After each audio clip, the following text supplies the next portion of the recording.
Welcome to Your Need to Know. I'm your host, Catherine Reed, and today we are going to be talking about the AARP Speakers Bureau here in Northern Virginia. Joining me is the facilitator of that Speakers Bureau, Suba Sadi. Thank you so much for joining us today. Hey, Catherine, it's always good to see you, and thanks for having me back. Well, it is, and I love having you. You're almost becoming a regular here on the show. It's kind of like, so what are you doing now, Suba? So, and you are involved in a lot of things, but now this that you're in charge of is basically putting together speakers on specific topics for AARP with organizations who are looking for really good speakers. Yes. So tell us a little bit about what 2018 holds. Well, it holds a lot. And the way I became the facilitator for the Speakers Bureau for AARP for Northern Virginia, apparently I said something at a volunteer meeting and somebody said, hey, that's a great idea. Would you want to do this? Right, and your idea, you own it. My wife always tells me, don't speak so much at meetings, but we have this thing in AARP called I was voluntold. But no, what it is just getting together a group of people who have the passion to speak to in a group, to a front of people. And for 2018, for example, we actually came up with some great presentations. It has all the things for 5 pillars of brain health, which is very popular, to Medicare, Social Security, which is also very, very popular in all the different places we go to. We have 2 new ones this year, which is Living Longer, Living Smarter, and Introduction to Facebook. And another new one we thought, because we said, wait a minute, there's quite a few boomers and beyond that are still working. That's right. So, hey, wait a minute, let's do a job search in the digital age. Because it's getting so much computerized and everything, right. And quite a few people, even including our own members, are still working. So that's what we're offering. And what we said was, hey, we have a volunteer now that does all the scheduling for all the different speakers. So she's a godsend. Her name is Nancy Crespo, so I'm dropping a plug for her. And I became the facilitator. So it's really, if somebody says, hey, I want to join AARP as a volunteer, and if they have a passion to speak, that's where I corral them and say, hey, what do you want to speak about? And then get them on their way.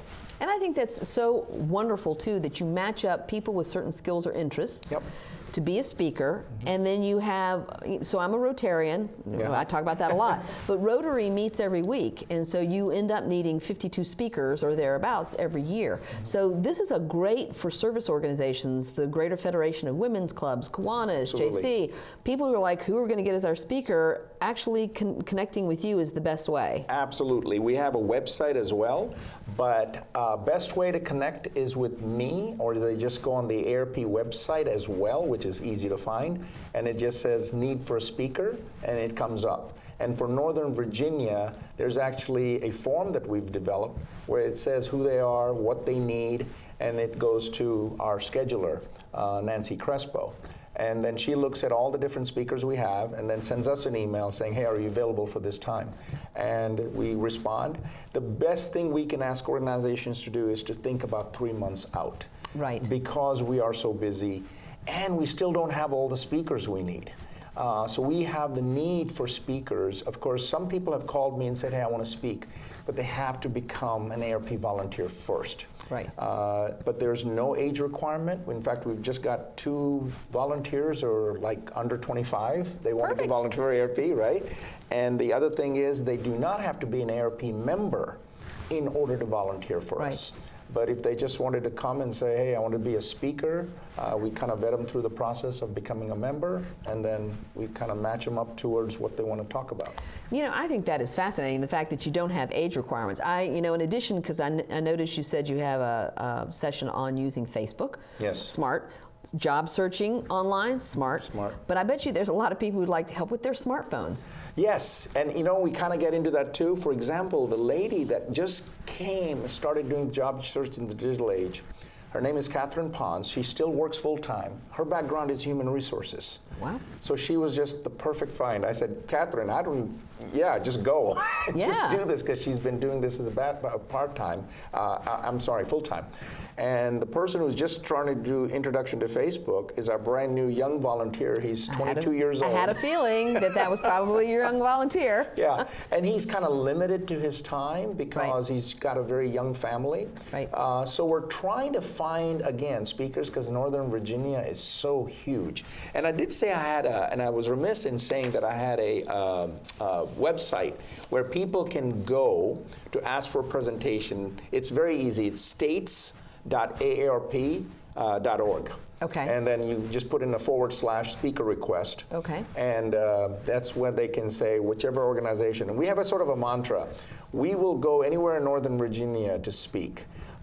Because we would try to fulfill organizations' needs, whether it's a church, a library, community center, or just a private group sometimes that says, hey, can you come and present this to us? And if we can do it, we'll do it. You know, I think that is such a great service to offer that a lot of people don't know about. What about providing speakers for things like panels for conferences? Have you had requests, like if somebody's doing a conference on aging, for instance, have you had people say, can AARP send somebody to talk about? Absolutely. That's a great question. I was involved in a panel discussion on fraud last year at the Fairfax County government. And there was also people from the Attorney General's office, somebody from the local police. So my part was just to say, hey, what's happening with seniors on fraud? And in that light, we're actually doing a scam jam on the end of April, the last Saturday in April. We're doing a scam jam in conjunction with Fairfax County. Oh, wow. With the Silver Shield. Silver Shield is made up of all the police and things like that. And if more information will be coming out, but that's our scam jam. It's going to be panel discussion. Right. And it's going to encompass all the ways how people can protect themselves against all these folks out there that are trying to steal their money. Oh, they target seniors. It's unbelievable. Oh my gosh, but the new thing has come out. Millennials are being targeted. Immigrants are being targeted. Any kind of group that's susceptible is being targeted, whether it's by the phone or mail or internet, whichever way they can get you, they have. And that's why we're doing this scam jam. Practically from 9 to 1 will be spent with this panel of experts that'll be talking about how to protect yourself. You know, and I noticed that the Fairfax City patch, and I'm sure the other local patches are really good when there's like a telephone scam. Apparently was recently a translator telephone scam that got somebody. You know, organizations and media outlets are getting very good at like raising up the visibility of we've identified, a scam that's targeting specific groups. Yes. But after the windstorm 2 weeks ago, that was another one where they were telling people, if somebody shows up at your door offering to take down a tree, don't, because they're not insured, they don't have any insurance, you don't know who they are, but we have to constantly be vigilant because a lot of people, especially if they're in a situation like a tree fell in their yard. Yes. Somebody shows up at their door, it's easy to say yes to that. Yes. Well, Fairfax County Police informed me that I was part of this meeting that was setting up the scam jam, and there was a representative from the Fairfax County Police. They're actually called woodchucks, this group, that goes around knocking on the door saying, hey, I can take care of your roof or because of the wind damage and all that, and you really have to be careful.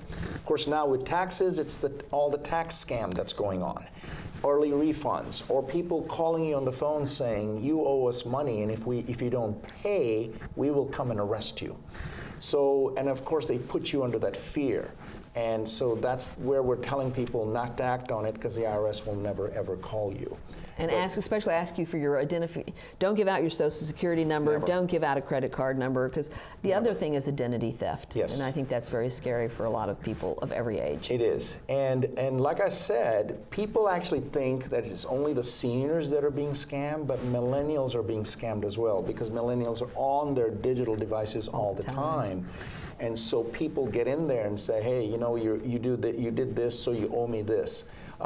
So we're trying to get the word out as much as possible to all age groups to just say be on guard and be careful. If something sounds too good, it's too good. And if they put the scare tactics in you, they're a scammer. Right. And so if somebody has a particular area where they are an expert, what is the best way, because so you've said that they need to be an AARP volunteer in order to be a speaker for the Speakers Bureau, Yes. but how do you onboard those folks? What is the first step if I'm like, well, I can teach seniors about how to use their smartphone? What would that process look like? Absolutely. You know, like I said, there's websites, Catherine, and we have a website if people wanted to join AARP as a member. And of course, there's so many opportunities in AARP. You don't have to just be a speaker, but we're looking for speakers, but you can also use your talents in other places with AARP. So first on, you join, you say, hey, I'm interested in joining, and you fill out a little application. That goes on to Richmond, which is our state office. And they in turn send that information to us. And then we actually have a committee, and I'm part of that committee as well, to onboard you as a volunteer. So we show you some information. It takes about an hour and a half or so, and then we get you on your way. It's very, very easy, and we never had that system in place. So now the volunteers are doing more of those things. Oh, that's great. Because before, one person, Amber Sultani, who's our assistant state director, was doing everything. We're like, hey, let us help you. So the volunteers have taken on an ownership. And we feel like, wait a minute, this is our program, and we need to bring on other volunteers. So anytime a volunteer wants to come on, it's really very easy. Just go on the AARP website again. Okay. You look for Northern Virginia, and you have to do a little bit of searching, and you just put in you wanted to volunteer, and we'll find you. And I know that you also show up to organizations, to events as well. So there's different kinds of events where people are looking for volunteers. I think that's how you said you found out about Grand Involve. Oh, absolutely. So in addition to the website, Yes. People should look for you for AARP, lots of other places. Oh, absolutely. We do tabling events. Right. At a lot of different places. Latino Heritage Festival, African American Heritage Festival that I was at 2 weeks ago. So we do get out there. Organizations ask us to come and table. Now, normally a tabling event is where we give out information on AARP, on what we can do for them for Medicare and Social Security. But if somebody says, hey, I want to volunteer, yes, sir, yes, ma'am. We'll get their name and get them going. And it's really whatever they want to do for AARP. Right. The reason I'm promoting speaking is because I'm the facilitator for the Speakers Bureau, as you mentioned. And so we're really looking for some folks that can come and volunteer with us and present the various topics. Yeah, but those topics are going to change. So there's some that are probably standard, like the Medicare and the tax fraud and the scams. Yes. But other people can join you by saying, this is my area of expertise and this is what I want to do. Well, that is an interesting one. If they bring in a subject, of course it has to be vetted through the state. It has to have a process. So there is a whole process. Yes, there is a process. So when we come back from our break, we're going to talk further with Sue Basatti of the AARP Speakers Bureau. Your son wants to get a cat, I'll really take care of it. but you're allergic. Do you A, prepare yourself,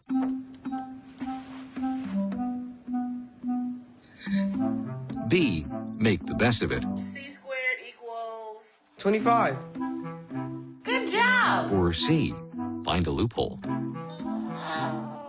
When it comes to parenting, there are no perfect answers, but that's okay, because you don't have to be perfect to be a perfect parent. Teens in foster care will love you just the same.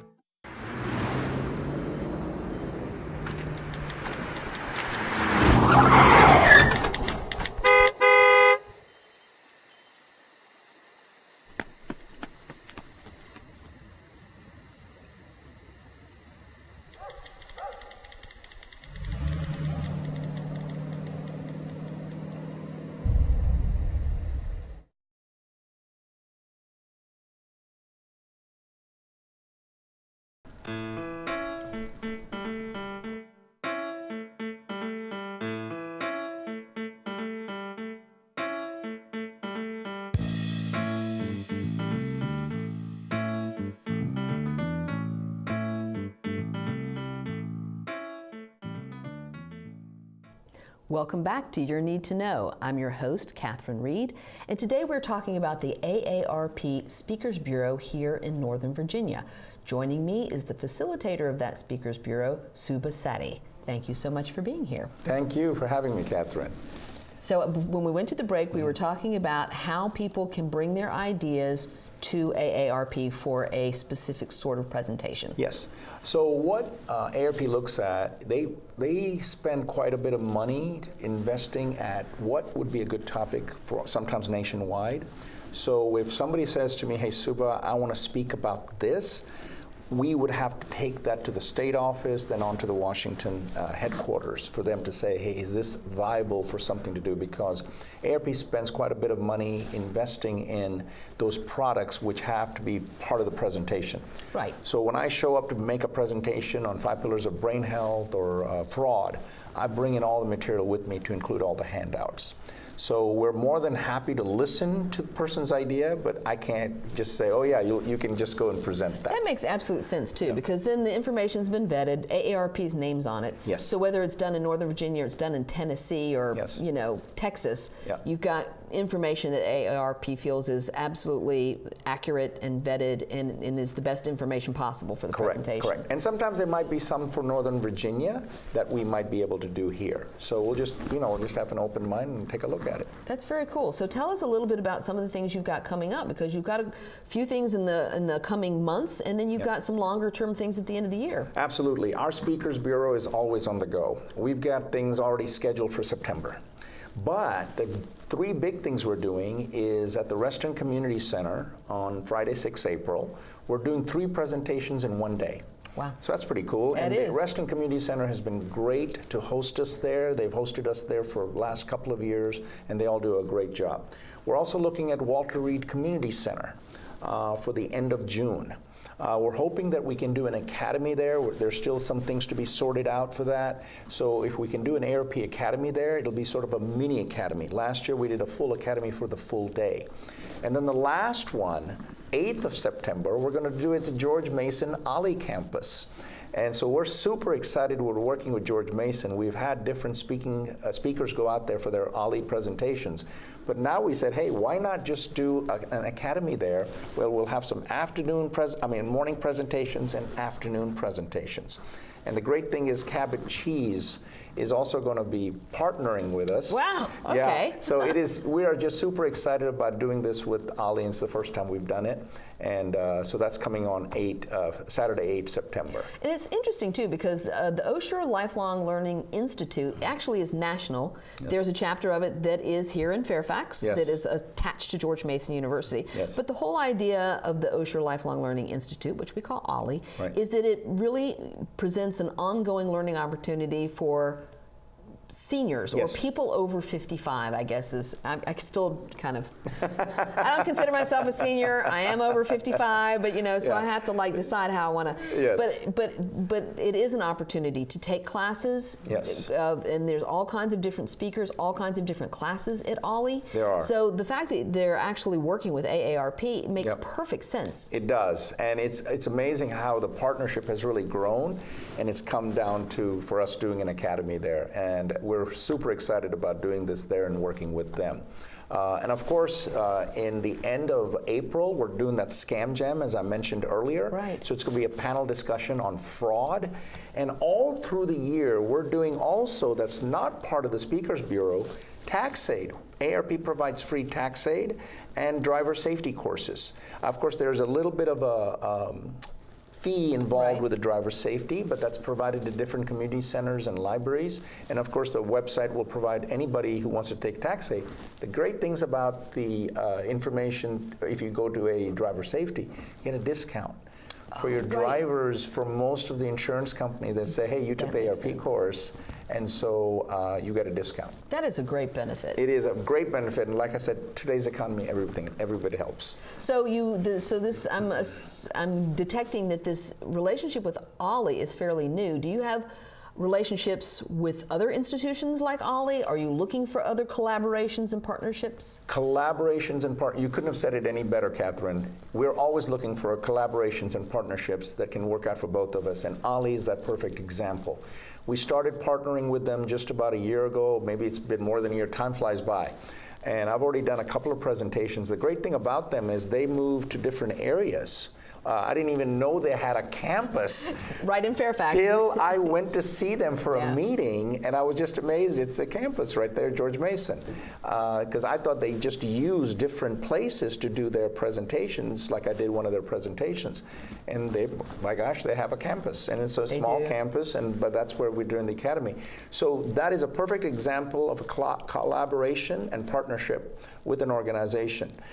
So if other organizations are seeking to do that, we also have a collaboration like with Alexandria and other areas of Northern Virginia for area for aging. We Right. partner with them quite a bit. Yeah. And for Scam Jam, like I said, we're partnering with the Silver Shield, which is made up of all these folks. They're not volunteers, but they're people working for Fairfax County and police and all those folks that are trying to keep people safe in Northern Virginia.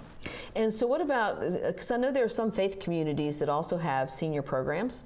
Is that something where some of these programs that are through a mosque or a church could reach out to you and ask for a speaker or help with a program? You know, it's one thing I like about talking to you. You have amazing questions. Because yes, for the first time, Islamic Center has reached out to us to do 5 Pillars of Brain Health. And I was told that I'm doing it, that they're actually going to even provide translators when we do the presentation. And yes, we've gone to many churches around the area, so faith-based is fine, whatever topic they want to talk about, whether it's fraud or 5 Pillars of Brain Health. And our presenter on Social Security, Ridge, he used to work for AARP, so he's an expert at Social Security. He's always on the go. When I look at his schedule, he never stops going. So it's amazing. That's the only one where the person needs to have some background in Social Security. Right. I kind of had raised my hand and said I was going to do it till I saw the presentation and I realized I could not do that because it gets pretty personal. And the folks who come there ask questions about Social Security. How is it going to change or what's going to happen? And Ridge, because of the background he has, can provide the background on that. So if somebody's watching this show and they have a background in Social Security and want to be a presenter, we welcome you. High with demand, right? High That's a high demand. And Ridge, I'm sure, will be also happy that he has somebody. For a while now, I was the only one presenting brain health. Now we have another presenter. So it takes the sort of the load off us. Even though we're ready to go anywhere, that's why we always say the organizations should at least have a 3 to 4 month heads up, rather than say, hey, we need you tomorrow. Probably will not be able to fulfill that. We'll look at it, but the more planning they do, the better for us. So we can say, yes, we can come to that and put that on our schedule. Well, that is good to know. And what kind of other organizations might not think of AARP first? Things like a Chamber of Commerce. Are there presentations you can do for businesses in a chamber? Yes. Really, anybody that says, you know, this topic will benefit us, there's like, 8, 9, 10 different topics that I didn't list all of them. I'll give you one, home fit. A lot of people thought it was getting them fit. No, it's really getting their home fit. How to modify your home as you age in place. It's one that people don't take advantage of as much, I think, because they think it's just like, oh, it's like they're going to tell me how to fix my bathroom. No, we're going to tell you how to modify your current home as you age in place. Because people are living in homes longer than what they used to. Yeah, they're proud of their home and they like to live there because they like the neighborhood or whatever. But maybe it gets a little bit hard in their existing home. So we tell them, hey, this is the kind of money you can spend, or you can spend a lot of money, or you can spend a little bit amount of money just fixing the faucets or whatever to make it easier for them to live there. You know, it's interesting you bring that up because I did a show with Rebuilding Together, which is a nonprofit here in Fairfax that helps seniors with retrofitting their homes, exactly what you're talking about. And it's volunteers will go in and spend a weekend maybe doing small jobs like putting grab bars in the bathroom or a ramp or a stair lift or things that are small but make it possible for people to stay in their homes. That's exactly what HomeFit does. And we sometimes might even say, hey, there are some other organizations that can be helpful, especially if you can't afford to do that. Right, and that to me comes back to the collaborations and partnerships. You can tell people what they need to do, but then it's like, well, so who do I find if I'm on a fixed income and I can't afford to hire somebody to renovate my house? Right, because a lot of people don't know about tax aid. It's the same thing. Hey, we're there with people background in tax preparation We just don't say, oh, you don't know how to do taxes. No, they're trained people that help you do your taxes and at no charge. That's fantastic. Are you getting a lot of inquiry or people interested in how tax reform, the newly passed tax reform, is going to impact them? Because I think all of us are confused. Yes, there is some confusion out there, but these experts are there to answer the questions as best as possible. But sometimes they'll say we'll just have to hold on to see what'll happen. I know, and I think that's very intimidating for a lot of older people. I mean, it is for all of us. Yes. But when you don't feel like you have resources or you're not sure that you understand it well, and it's your finances. Yes. You know, I mean, the older you get, especially if you're on a fixed income, the more important it is to understand what to do and how to do it. Yes, and one plug I will put in, we do need people, well, tax aid is going on pretty good because that's, of course, it happens during a particular season, but driver safety instructors, we need them badly. So if you want to do driver's education, that's not part of the Speakers Bureau, but we do need people for that, for Northern Virginia. And I assume that there's a specific training program. Yes. So if, you know, I have a driver's license, I know how to drive, Yes. but if I wanted to be an instructor, I'm assuming they would do a background check on me and Yes. check my driving record and check Yes. my insurance and then put me through a training They program. will put you through a training program, and it's one of those where you go and do a day and a half or 2 days, over 2 days training, because this is a comprehensive on how to get you better suited for the driving in Northern Virginia. And also they teach you all the gadgets in the new car. Oh yeah, I can't even manage my own car. Are you kidding? Bluetooth enabled, I use probably 10% of what's in my car. Right, exactly. I need lessons. Yeah, so it is, what AARP is doing out there is good. Like I said, that's the only one that they charge you a little fee for. Right. Because of all the booklets, a lot of material that the instructors bring into the classroom with them. But the thing is about the Speakers Bureau is that we're always excited to present these topics to groups. And one of the reasons for the request is we ask them, are you going to at least have 12 to 15 people present there? Because we've gone to libraries sometimes, and no matter how much Three people, try, right? Yeah, and you know what? If I'm there, Catherine, I will have a little table discussion with them on whatever topic I'm doing. But sometimes we have to go to a large area or a far away, and so that's why we ask for Well, thank you so much for this information, Suba. I hope this has answered your questions about what you need to know about the AARP Speaker Bureau.